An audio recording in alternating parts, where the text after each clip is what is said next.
అందరికీ నమస్కారం. కోన్సెట్ శ్రీనివాస్ ఛానల్ స్వాగతం. ఫస్ట్ టైం చూసినట్టయితే సబ్స్క్రైబ్ చేసుకొని బెల్ సింబల్ ప్రెస్ చేయండి.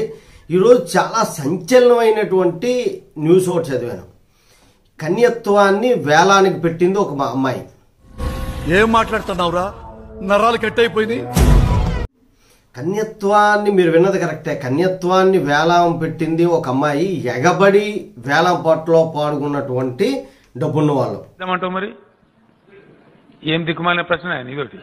అంటే కాలం మారింది, పరిస్థితులు మారుతున్నాయి అనడానికి ఇది ఒక ఉదాహరణగా చెప్పొచ్చు.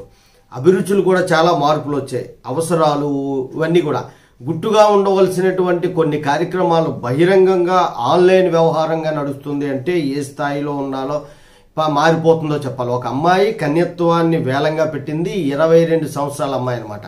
ఆ అమ్మాయి ఏం చేసిందే, వేలం వెర్రిగా పాల్గొన్నటువంటి కోటీశ్వర్లు, సినిమా ప్రముఖులు, బిజినెస్ మ్యాన్లు వీళ్ళందరూ పాడుకున్నారు. హాలీవుడ్ స్టార్ 18 కోట్ల రూపాయలకు ఆమె కన్యత్వాన్ని కొనుక్కున్నాడు.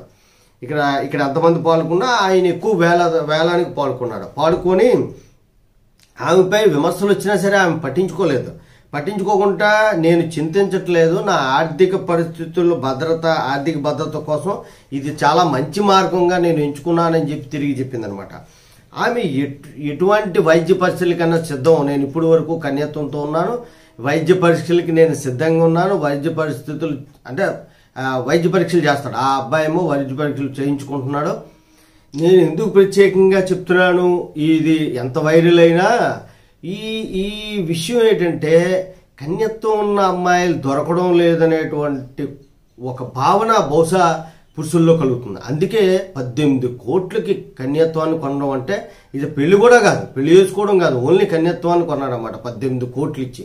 అంటే ఎంత దారుణమైన పరిస్థితులు సమాజంలో రోజు రోజుకి పెరిగిపోతున్నాయి అనేటువంటిది ఈ వీడియో ముఖంగా మీకు తెలియజేద్దామన్న ఉద్దేశంతో, మీ అభిప్రాయాలు తీసుకుందామన్న ఉద్దేశంతోనే వీడియో పెట్టడం అనేటువంటిది జరిగింది. జై హింద్, భారత్ మాతా కీ జై.